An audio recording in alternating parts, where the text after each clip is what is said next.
Hello everyone, कैसे हैं आप? आपका आपके YouTube channel Digvijay commerce classes पर एक बार फिर से स्वागत है। हम आपके लिए अपने इस YouTube channel Digvijay commerce classes पर बीकॉम के सिलेबस के कंपलसरी सब्जेक्ट इनकम टैक्स की पूरी एक सीरीज लेके आ रहे हैं, जिसमें आपको एक तरफ से हर एक रूल और उनके प्रैक्टिकल क्वेश्चन 1 बाय 1 मिलते हैं। आप हमसे जुड़कर अपने कॉमर्स की पढ़ाई एक प्रॉपर वे में पूरी कर सकते हैं। जैसी पढ़ाई आप पाना चाहते हैं, यहाँ बिल्कुल वैसी ही पढ़ाई आपको अवेलेबल कराई जाती है।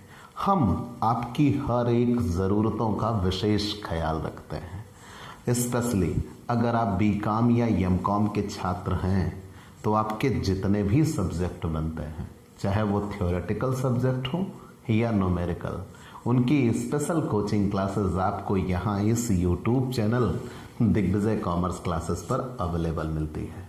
हम आपके लिए पढ़ाई का वो नज़रिया लेके आते हैं, वो अंदाज लेके आते हैं जो आप क्लासरूम पढ़ाई या ऑफलाइन पढ़ाई में पाना चाहते हैं।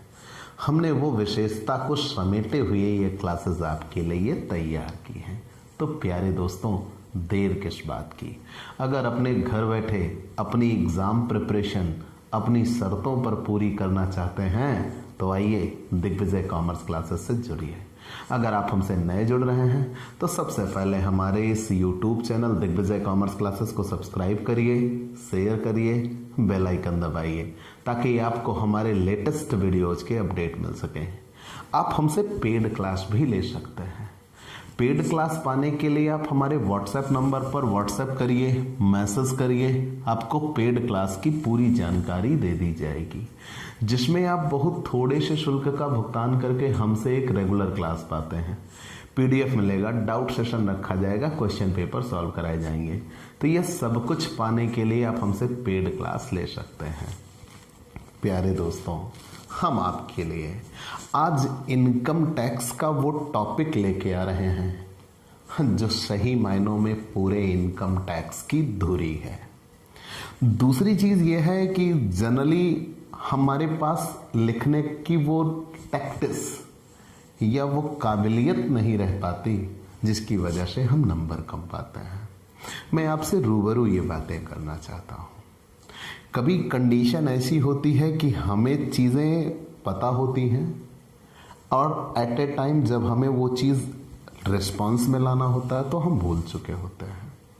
तो मैं यहाँ किताबी ज्ञान से थोड़ा बहुत हटके मैं आपके लिए वो चीज़ें बताना चाहता हूँ जो आपको एग्ज़ाम प्रिपरेशन के नज़रिए से कामयाबी दिलाए। मैं आपको एकदम विद्वान नहीं बना रहा, मैं आपको एकदम विद्वता की पराकाष्ठा पे नहीं ले जा रहा। अगर आप ये इंटेंशन रख के आते हैं तो सॉरी, आप गलत जगह आए हैं। मुझे आपको काबिल बनाना है। मैं आप में वो काबिलियत भरना चाहता हूँ जो आपको एग्ज़ाम हॉल में आपको मिले। अगर आप मेरी विद्वता का परिचय लेना चाहते हैं तो आइए कभी यहाँ कांटेक्ट करिएगा। हम आप बैठकर आमने सामने किसी भी विषय पर चर्चा कर लेंगे। अब आप सोच रहे होंगे कि ये बंदे को आज क्या सनक सूझी। नहीं, ऐसा कुछ नहीं है। एग्जैक्टली चूँकि मैं जो टॉपिक उठाने जा रहा हूँ वो बहुत बड़े गूढ़ टॉपिक हैं और इनकम टैक्स एक अपने आप में महारथी सब्जेक्ट है। इस पर जितनी चर्चा कर ली जाए उतनी कम है और हमारे आपके पास उतना वक्त तो है नहीं। तो मैं सीधी सी बात है, आपका एग्ज़ाम का नज़रिया रखता हूँ और आपके लिए वही चीज़ें लेके आऊँगा जो परफेक्ट होंगी, जितनी आपको ज़रूरत होगी। उससे ज़्यादा आप कोई मतलब नहीं है। ठीक, चलिए। तो इन्हीं बातों के मद्देनज़र आज हम आपके लिए, जैसे एक मान लीजिए 15 नंबर का क्वेश्चन है, स्पेशली मैं अवध यूनिवर्सिटी की बात करूं, डॉक्टर राम मनोहर लोहिया अवध विश्वविद्यालय, तो अगर मैं यहाँ बात करता हूँ तो एक 15 नंबर का क्वेश्चन आता है, एक 10 नंबर का क्वेश्चन आता है और अप्रॉक्स हम उसमें 4 पेज के इर्द गिर्द लिखते हैं। तो मतलब कोई एक क्वेश्चन अगर बना तो उस एक क्वेश्चन से मुझे 4 पेज का वो मटेरियल ढूंढना है। तो क्यों ना मैं वही उतनी चीज़ें परफेक्ट रूप से आपको बताऊं जितने में आपके 4 पेज के मटेरियल तैयार हो जाए। मतलब मैं आपको लेसन ना पढ़ाऊं, मैं आपको एक क्वेश्चन पढ़ाऊं, वो ज़्यादा बेहतर होगा। तो प्यारे दोस्तों, मैं आज आपको एक क्वेश्चन पढ़ाने जा रहा, और ये द मोस्ट इम्पॉर्टेंट क्वेश्चन है। हाल फिलहाल ये 2 लेसन में कंप्लीट हुआ है। एक पाठ का नाम है आय की विवरणी रिटर्न तैयार करना एवं दाखिल करना, लेसन 20, और लेसन 21 भी इसी का है। आधी चीज़ वहाँ भी दी गई है, कर निर्धारण की कार्यविधि। मतलब ये लेसन जो मैं आपके लिए लेके आया हूँ वो 2 लेसन में मिलके कंप्लीट हुआ है। मैं आपके लिए क्वेश्चन में लेके आ रहा हूँ, ठीक। आय की विवरणी तैयार करना, या जिसे हम रिटर्न भी कहते हैं, ITR, इनकम टैक्स रिटर्न, एवं दाखिल करना। तो पहली चीज़ तो ये है कि ये आय की विवरणी आखिर होती क्या है। भाई नाम से ही स्पष्ट हो रहा है, आय की विवरणी मतलब आय का ब्यौरा। लेकिन ये जनरली होता क्या है? जैसे आप ये जानते हो, कभी कभी मेरे बहुत से स्टूडेंट ने मुझसे ये कमेंट किया और उनका कमेंट वाजिब रहा। उनकी बातों ने मुझे भी सोचने पे मजबूर किया, और बहुत छोटी सी बात थी, वो आपके दिमाग में भी आई होगी। हम ये सोचते हैं कि भाई जनरली पैसे तो हम कमाते हैं, जब साल भर में पैसे हमने कमाए, हमने कमाने के बाद हम उस पर टैक्स देते हैं। हम उन्हें ना बताएं तो उन्हें कैसे पता लगेगा? और वो कैसे आखिर जान जाते हैं कि वो हमने इतना कमाया है? यही चीज़ बच्चों के दिमाग में खटकती है। उन्हीं बातों का जवाब ये लेसन आपको देगा। मतलब यहाँ ये है कि किसी व्यक्ति को अगर आय हुई तो कितनी आय हुई है, ये बात एक आयकर अधिकारी या आयकर डिपार्टमेंट को पता कैसे चली, और उस पर टैक्सेशन हो गया। यही चीज़ें तो वास्तविकता में एक ऐसा मुद्दा बना जाती हैं जो कहीं ना कहीं इनकम टैक्स की गूढ़ता को हमारे सामने लेके चली आती हैं। अब आय ही ना जाना तो आयकर किस बात का? क्योंकि आपने पढ़ा है ना, आयकर आय पर लगने वाला कर है। जब सामने वाले को तुम्हारी आय ही नहीं पता होगी कि तुमने कमाया कितना है, तो तुमसे टैक्स किस बेस पर लेगा? नहीं ले सकता ना। उसे तो पहले तुम्हारी आय पता होनी चाहिए, और वही तो हम कह रहे हैं, हम नहीं बताएंगे तो उन्हें कैसे पता चलेगा? तो यहाँ उसी से संबंधित रूल हमें जानने हैं। क्या बताना कंपलसरी है? नहीं बताया तो क्या होगा? अगर हमें आय बताना ही है तो हम कब तक बताएंगे? ये सारी बातें आपको जानना है। तो आय की विवरणी, या जिसे हम शॉर्ट फॉर्म में रिटर्न बोलते हैं, इनकम टैक्स रिटर्न फिलअप, हम आय की विवरणी भरेंगे और दाखिल करेंगे। कब, किन परिस्थितियों में? तो पहले हम ये जानते हैं, अगर कोई भी व्यक्ति, प्रत्येक व्यक्ति, हिंदू अविभाजित परिवार, व्यक्तियों का संघ, व्यक्तियों का समूह, कृत्रिम न्यायिक संस्था को अपनी आयकर की विवरणी, अपनी आयकर विवरणी या दूसरे व्यक्ति की आयकर विवरणी, जो किसी दूसरे व्यक्ति की आय पर कर देने के लिए उत्तरदायी है, मतलब जिसपे प्रतिनिधि के रूप में वो कर देने वाला है, को देय तिथि तक दाखिल करना अनिवार्य है। तो यहाँ ये कहा गया कि प्रत्येक व्यक्ति, हिंदू अविभाजित परिवार, व्यक्तियों का संघ, व्यक्तियों का समूह, कृत्रिम न्यायिक संस्था, फर्म और कंपनी की यहाँ बात नहीं की गई, को अपने स्वयं की आयकर की विवरणी, और दूसरा, अगर वो किसी दूसरे व्यक्ति की आय पर कर देने के लिए उत्तरदायी है प्रतिनिधि करदाता के तौर पर, तो उसकी भी आयकर की विवरणी उन्हें भरकर जमा करना ही होगा, कंपलसरी है, याद रखिएगा। बशर्ते वो धारा 80C से 80U के अंतर्गत कटौती देने के बाद, कटौती देने से पूर्व, ऐसा कह लीजिए, धारा 80C से 80U के अंतर्गत कटौती देने से पूर्व करमुक्त सीमा से अधिक हो। तो अगर उनकी आय करमुक्त सीमा से अधिक है तो उन्हें आय की विवरणी दाखिल करना ही होगा। पूरी बात समझ में आ गई? फिर से जान लीजिएगा, चूंकि ये इंट्रोडक्शन है, यहीं से शुरुआत हो चलेगी और हम नियमों की ओर आगे कूच कर जाएंगे। तो मैंने ये कहा कि प्रत्येक व्यक्ति, हिंदू अविभाजित परिवार, व्यक्तियों का संघ, व्यक्तियों का समूह, कृत्रिम न्यायिक संस्था आदि को अपने आयकर की विवरणी, या अगर वो किसी दूसरे व्यक्ति की आय पर प्रतिनिधि करदाता के तौर पर आयकर देने के लिए जिम्मेदार हैं तो उसकी भी आयकर की विवरणी दाखिल करना अनिवार्य है, बशर्ते उनकी आय धारा 80C से 80U की छूट घटे होने से पहले कर मुक्त सीमा से अधिक हो। फर्म और कंपनी को हमने यहां शामिल ना किया। एक फर्म और कंपनी को अपनी आय या हानि गत वर्ष में चाहे जो हो, आय हो तो आय का ब्यौरा बताइए, हानि हो तो हानि का ब्यौरा बताइए। अगर आपने आय का ब्यौरा दिया तो उसे आय की विवरणी कहेंगे, और अगर आपने हानि का ब्यौरा दिया तो उसे हानि की विवरणी कहेंगे। बताना अनिवार्य है। मतलब फर्म और कंपनी के लिए इनकम क्राइटेरिया है ही नहीं, चाहे आपकी आय करमुक्त सीमा से ऊपर हो, चाहे आपकी आय करमुक्त सीमा से नीचे हो। अगर आप फर्म या कंपनी हैं तो आपको आय की विवरणी जमा करना ही होगा। दो चीजें आपने जान लिया। अगर कोई साधारण निवासी व्यक्ति है जिसकी भारत के बाहर कोई संपत्ति है तो वह भी आय की विवरणी देगा या हानि की भी विवरणी दे सकता है। बेसिकली अभी आप हानि की विवरणी के भी टर्म्स आप पढ़िएगा, वहां उसके फायदे आपको समझ में आ जाएंगे। पुण्यार्थ ट्रस्ट आदि को आयकर की विवरणी दाखिल करना।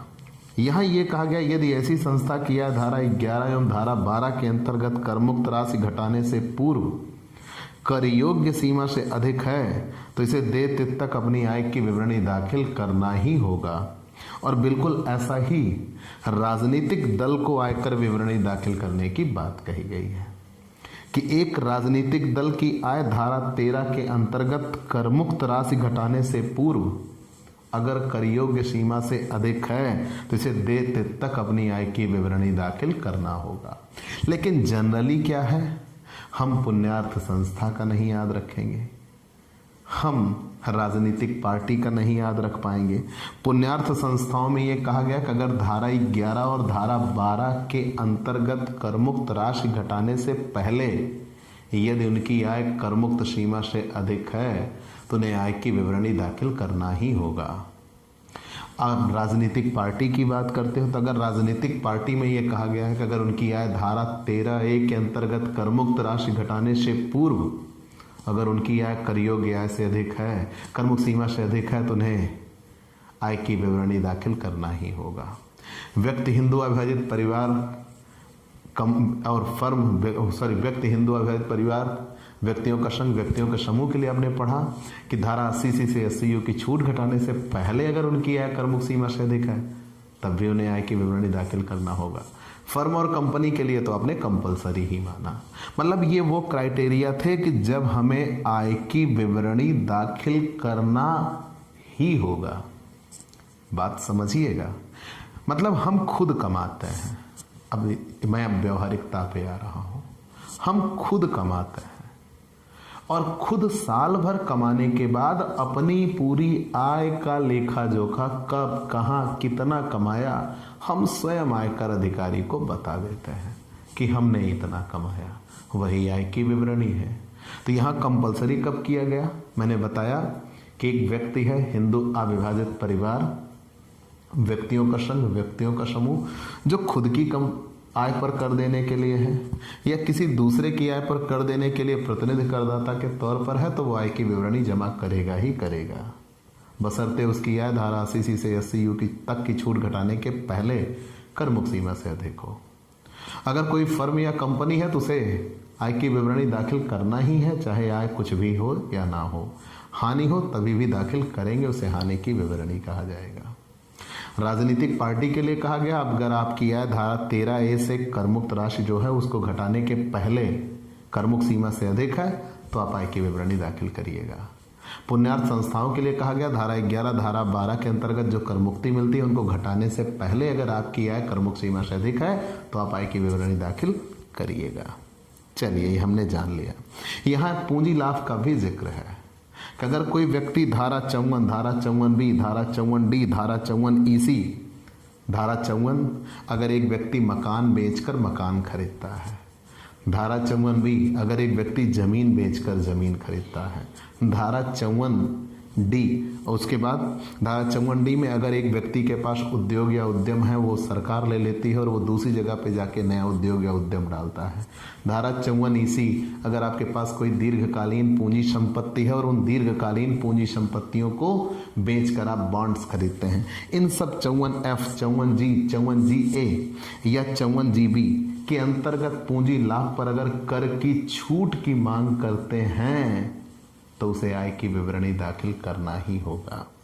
तो यहाँ अगर सहकारी बैंक बिजली के बिलों पर 1 लाख से अधिक अगर व्यय किया है तो आय की विवरणी देगा। ठीक, अगर ये सारे क्राइटेरिया है जब आपको आय की विवरणी देना कंपलसरी कर दिया गया है। चलिए, ये लिखने भर का हमने आपको बता दिया कि स्पेशली अगर आप आय की विवरणी के मुद्दे उठाएं तो आपको ये बताना है। सही मायनों में यही इतना आप लिखिएगा तो 2 पेज तो बन ही जाना है या ज़्यादा। लेकिन मान लीजिए आप लिखते समय कई बातें आप भूल गए, तो केवल आप 2 बातें तो जरूर याद रखिएगा। एक व्यक्ति हिंदू अविभाजित परिवार कब देता है कि विवरणी, एक फर्म और कंपनी कब देती है। अब मुद्दा आया हानि की विवरणी की। मान लीजिए आपके पास आय ही नहीं है तो आप देने के लिए बाध्य तो नहीं है, लेकिन अगर आपने अपनी हानि का ब्यौरा बताया, चल भाई आपको एक व्यवहारिकता पे ले चलते हैं। हाँ, ऐसे ही हमने कहा था ना कि मैं आपको एक व्यवहारिकता पे ले चलता हूँ। कैसे? आपको इस साल 2 लाख रुपए का घाटा हो गया, अब अगली साल आपको 8 लाख का फायदा होगा। तो जब अगले साल आपको 8 लाख का फायदा हुआ तो आप ये कह रहे हो कि भाई पिछले साल हमें 2 लाख का घाटा हुआ था, हम 6 लाख पे टैक्स देंगे। तो इनकम टैक्स डिपार्टमेंट कहेगा किस बात के 2 लाख के घाटे, हमें क्या पता है कि तुम्हें घाटा हुआ था। तब वो आपको छूट देंगे क्या? कभी नहीं देंगे। तो यहाँ नियम ये कहता है कि अगर आपको आय हुई तो आप आय का ब्यौरा आयकर ऑफिस को बता दो।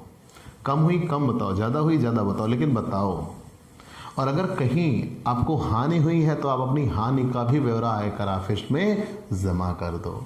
अगर आप अपनी हानि का ब्यौरा आयकर ऑफिस में जमा करते हो तो उसे हानि की विवरणी कहा जाता है। और आगे चल के आपको हानियों की पूर्ति एवं उन्हें आगे ले जाना के अंतर्गत छूट मिल जाएगी, क्योंकि नियम ये कहता है कि अगर आपको कोई हानि हुई है तो उससे संबंधित अगले वर्षों में अगर लाभ होता है तो उस हानि की पूर्ति को अगले 8 वर्षों तक में पूरा किया जा सकता है। लेकिन ये तभी हो सकता है ना जब आयकर अधिकारी के यहाँ आपकी हानि रजिस्टर्ड हो। तो मैं ये कहता हूँ कि अगर आपको कभी घाटा हुआ तो भी आप अपनी हानि का पूरा ब्यौरा आयकर ऑफिस में जमा कर दीजिए। जब अगली बार आपको फिर से फायदा होगा तो पहले ये हानि घटाई जाएगी, उसके बाद जो शेष होगा उस पर आपको टैक्स देना पड़ेगा। ये फायदा होता है हानि की विवरणी के जमा करने का। चलो हमने ये मान लिया, लेकिन आखिर ये आय की विवरणी दाखिल की कब तक? हम 2 बातें बता चुके हैं। आय की विवरणी, अगर हमें गत वर्ष में आय हुई है तो हमने आय का विवरण दिया, और अगर हमें हानि हुई है तो हम हानि का विवरण देंगे। तो मैंने आपको आय की विवरणी और हानि की विवरणी के बारे में बताया। मैंने आपको आय की विवरणी और हानि की विवरणी के बारे में बताया, लेकिन अब एक मुद्दा आता है कब तक? आखिर हमें ये आय का विवरण कब तक देना होगा? मतलब वो डेट, वो प्रोडिक्शन कब तक है कि हमें आय का विवरण या हानि का विवरण कब तक दे देना होगा? डेट क्या होगी? तो सबसे पहली चीज, अगर हम एक कंपनी हैं तो कंपनी के लिए 6 महीने। अब यहाँ आप कंफ्यूजन में आ सकते हैं। याद रखिएगा, हम 1 अप्रैल से लेकर 31 मार्च तक तो पैसे कमाते हैं। यही पढ़े हो आप? बिल्कुल यही है। हम 1 अप्रैल से लेकर 31 मार्च तक पैसे कमाते हैं। तो जिस दिन 31 मार्च बीता, नया वर्ष शुरू हो जाएगा, अगला 1 अप्रैल आ गया। तो उस अगले 1 अप्रैल में हम पिछले साल जो कमाए हैं उसकी कमाई का पूरा ब्यौरा देंगे। अप्रैल, मई, जून, जुलाई, अगस्त, सितंबर, मतलब 30 सितंबर, 6 महीने। 6 महीने के अंदर हमें आय की विवरणी जमा करना होगा अगर हम एक कंपनी हैं तो। मान लीजिए हम कंपनी नहीं हैं, हम 92E के अंतर्गत अंतर्राष्ट्रीय समव्यवहार के अंतर्गत संबंध में हमें रिपोर्ट प्रस्तुत करनी है तो 8 महीने, अप्रैल, मई, भाई 1 अप्रैल से जमा करना होता है क्योंकि 31 मार्च तक तो हम कमाते ही हैं। अप्रैल, मई, जून, जुलाई, अगस्त, सितंबर, अक्टूबर, नवंबर, कब तक? 30 नवंबर तक हमें देना होगा। ठीक। और अन्य दशाओं में अगर हम कंपनी के अतिरिक्त ऐसे करदाता जिनके खातों का अंकेक्षण या ऐसे कार्यशील साझेदार जिनके खातों का अंकेक्षण इस अधिनियम अथवा किसी अन्य अधिनियम के अंतर्गत करना अनिवार्य है, तो उनके लिए भी 30 सितंबर कहा गया है। मतलब कंपनी के लिए 30 सितंबर। धारा 92 आती है अंतर्राष्ट्रीय श्रम व्यवहार के लिए, तो 30 नवंबर। चलो 2 हमने जान लिया। अन्य दशा में एक व्यक्ति कब देगा? 4 महीने, अप्रैल, मई, जून, जुलाई। तो जुलाई का अंतिम दिन मतलब 31 जुलाई तक देना अनिवार्य है। तो डेट याद रखिएगा। आय की विवरणी कब तक जमा की जाती है? तो सामान्य व्यक्ति की दशा में या हिंदू अभाजित परिवार भी आप उसमें इंक्लूड कर सकते हो, 4 महीने। सामान्य व्यक्ति के लिए 4 महीने। अगर आप कंपनी की बात करते हो तो 6 महीने, और अगर आप 92 के अंतर्गत बात करते हो तो 8 महीने। 4 महीना मतलब अप्रैल से शुरू करिएगा, अप्रैल, मई, जून, जुलाई, 31 जुलाई। 6 महीने, अप्रैल, मई, जून, जुलाई, अगस्त, सितंबर, 30 सितंबर। 8 महीने, तो अप्रैल, मई, जून, जुलाई, अगस्त, सितंबर, अक्टूबर, नवंबर, 30 नवंबर तक देना अनिवार्य होगा। और अगर नहीं देते तो जब देर से देंगे तो हमें ब्याज देना होगा। कितना ब्याज देना होगा? यहाँ देर से देने का फंडा यह है कि कब तक हमें दे देना चाहिए? संबंधित वर्ष की समाप्ति तक। मतलब जैसे अभी 2020-21 में अगर आप दे रहे हो तो 2021 के 31 मार्च तक देना होगा। या कर निर्धारण अगर आयकर अधिकारी ने हम पर कर दिया है तो उसके पहले, हम पर कर निर्धारण होने के पहले या संबंधित वर्ष की समाप्ति तक आय की विवरणी देना होगा। नहीं देते तो 1% प्रति माह के आधार पर हमें ब्याज देना होगा। याद रखिएगा। चलिए, ये सब बात की बात है। हमने आपको आय की विवरणी बता दिया, हमने आपको हानि की विवरणी बता दिया, हमने आपको ये भी बता दिया कि विवरणी दाखिल करने की तिथि क्या तक है, क्या क्या है। हम एक ही क्वेश्चन आपको बता रहे हैं, आय की विवरणी। अगर ये क्वेश्चन 10 नंबर या 15 नंबर में आया तो जो कुछ भी मैं आपको बता रहा हूँ वो आपको लिखना होगा। मैं आपको 8 पेज का मैटर बताऊंगा, आप उसमें से 4 पेज का ढूंढ लीजिएगा। जो आपको बेहतर लगे वो लिख दीजिएगा। मैं सारी चीज़ें आपको कंठस्थ करा दूंगा, ये मेरा प्रॉमिस है दिग्विजय सिंह का। ठीक। मैं अपने आप को इनकम टैक्स में आपके लिए खुद को एक बड़े भाई के तौर पर देखता हूँ। मैं आपको वो सारी सलाह दूंगा जो आपके लिए हितकर होंगी। Don't worry. चलिए, तो ये चीज़ें आपने जान ली। विलंबित विवरणी किसे कहते हैं? डिफर्ड। विलंबित विवरणी, बिलेटेड। डिफर्ड तो भी बाद में आएगी। बिलेटेड। विलंबित विवरणी किसे कहते हैं? मान लीजिए कोई व्यक्ति निर्धारित समय में आय की विवरणी नहीं जमा कर पाया। हाँ, निर्धारित समय क्या अभी जस्ट बताया ना। एक व्यक्ति के लिए 4 महीने मतलब 31 जुलाई, एक कंपनी के लिए 6 महीने मतलब 30 सितंबर तक अगर आय की विवरणी दाखिल नहीं हो पाई और उसके बाद वो व्यक्ति अपनी आय की विवरणी दाखिल करता है, तब उसकी विवरणी को विलंबित विवरणी कहते हैं। ठीक। क्या कहा गया? यदि किसी व्यक्ति ने गत वर्ष की आयकर विवरणी उसे स्वीकृत समय के अंदर दाखिल नहीं की है तो वह संबंधित कर निर्धारण वर्ष की समाप्ति या उसके ऊपर कर निर्धारण होने के पहले अपनी आय की विवरणी दाखिल करता है, तब उसे विलंबित आय की आयकर विवरणी कहते हैं। ठीक। और विलंबित आयकर विवरणी आपने जान लिया। मैंने क्या बताया?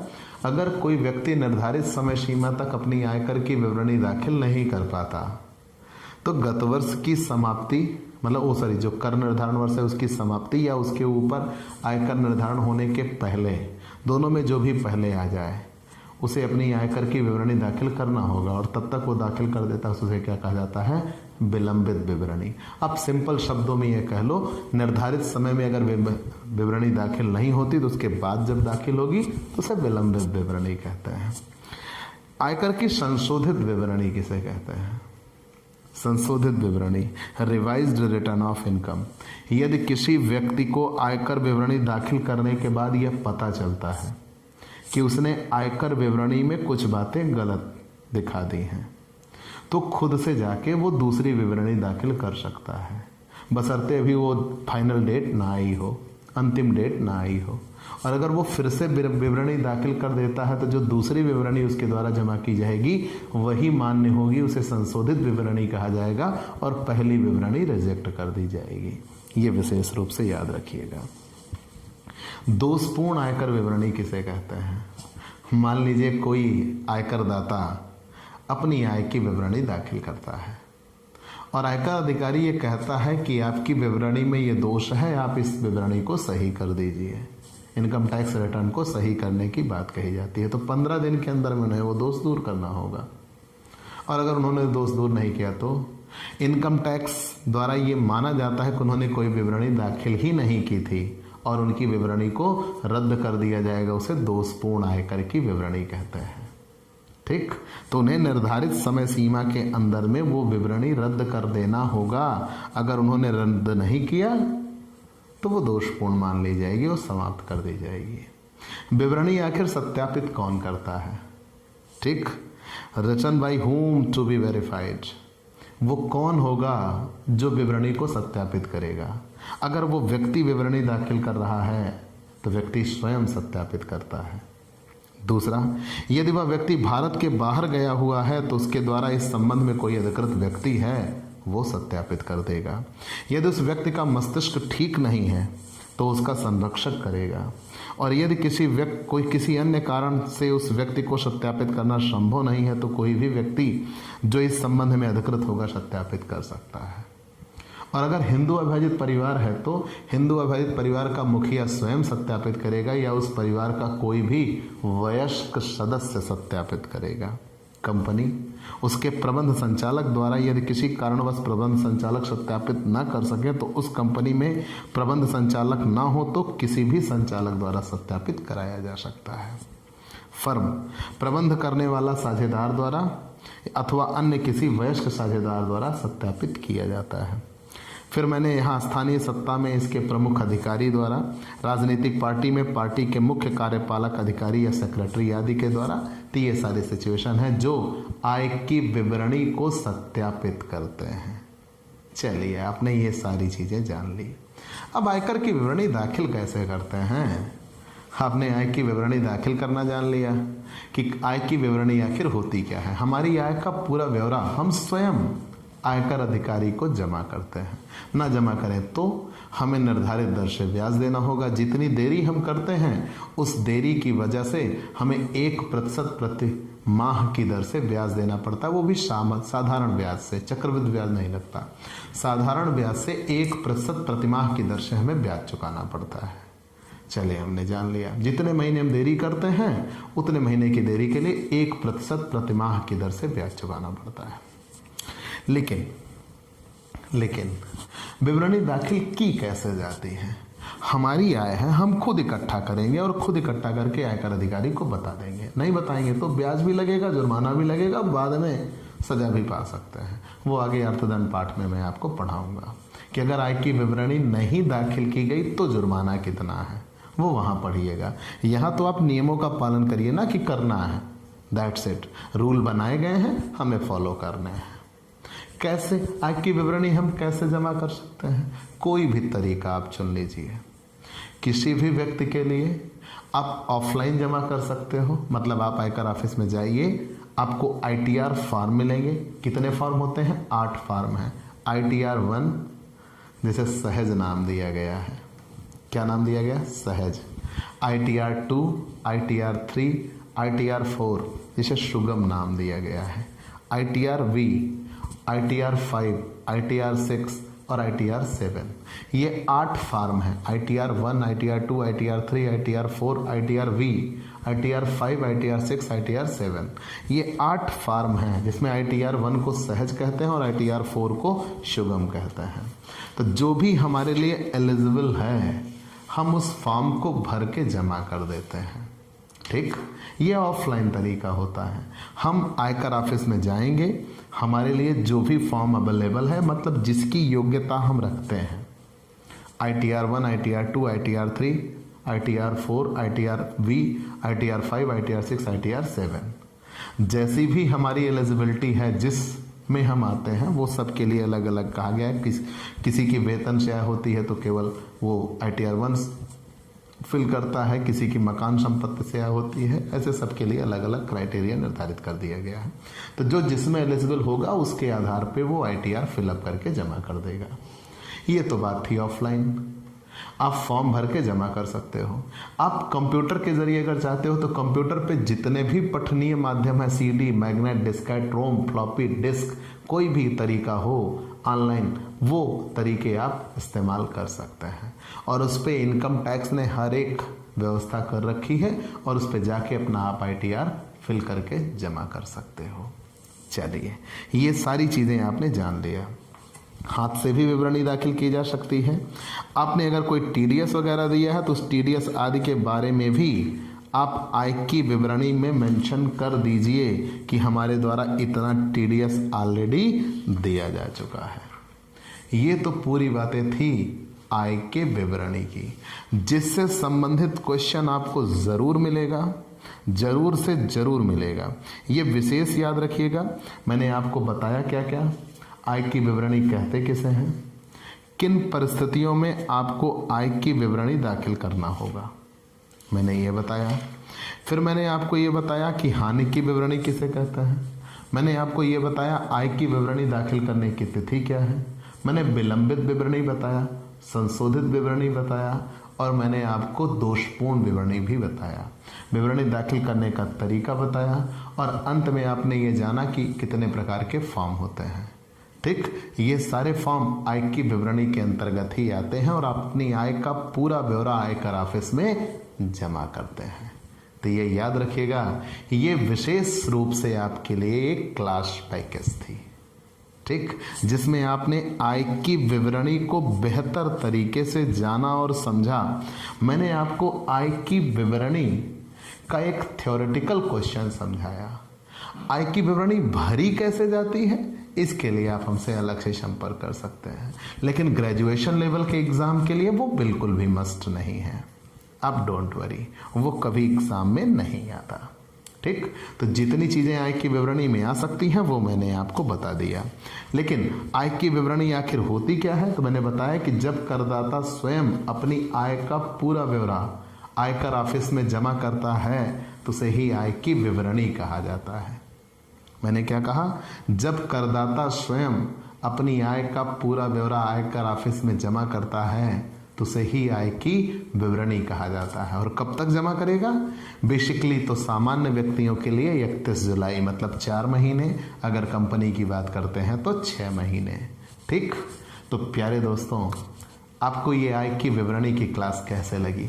एग्जाम के लिए मस्ट है यार, जरूर पूछी जाएगी। इसी पाठ में अंतिम 2 बिंदु और भी बनते हैं। इसी पाठ में अंतिम 2 बिंदु और बनते हैं, जैसे आपके लिए बन जाता है एक पैन कार्ड और एक कर निर्धारण के प्रकार। चूंकि ये क्लास लंबी हो रही है तो हम अगले दिन वो क्लास आपके लिए लेके आते हैं। तो आपको ये क्लास कैसी लगी हमें ज़रूर बताइएगा। आपके लाइक और कमेंट का इंतज़ार रहेगा। आप हमसे पेड क्लास भी ले सकते हैं। पेड क्लास पाने के लिए आप हमारे व्हाट्सएप नंबर पर व्हाट्सएप करिए, मैसेज करिए, आपको पेड क्लास की पूरी जानकारी दे दी जाएगी, जिसमें आप बहुत थोड़े से शुल्क का भुगतान करके हमसे एक रेगुलर क्लास पाते हैं। PDF मिलेगा, डाउट सेशन रखा जाएगा, क्वेश्चन पेपर सॉल्व कराए जाएंगे। तो ये सब कुछ पाने के लिए आप हमसे पेड क्लास ले सकते हैं। और स्पेशली अगर आप हमसे नए जुड़े हैं तो सबसे पहले हमारे इस YouTube channel Digvijay commerce classes को सब्सक्राइब करिए, शेयर करिए, बेल आइकन दबाइए ताकि आपको हमारे लेटेस्ट वीडियोज़ के अपडेट मिल सकें। तो आज की क्लास में इतना ही। अगले दिन नए टॉपिक के साथ फिर मुलाकात होगी। चलते हैं दोस्तों, बाय बाय दोस्तों।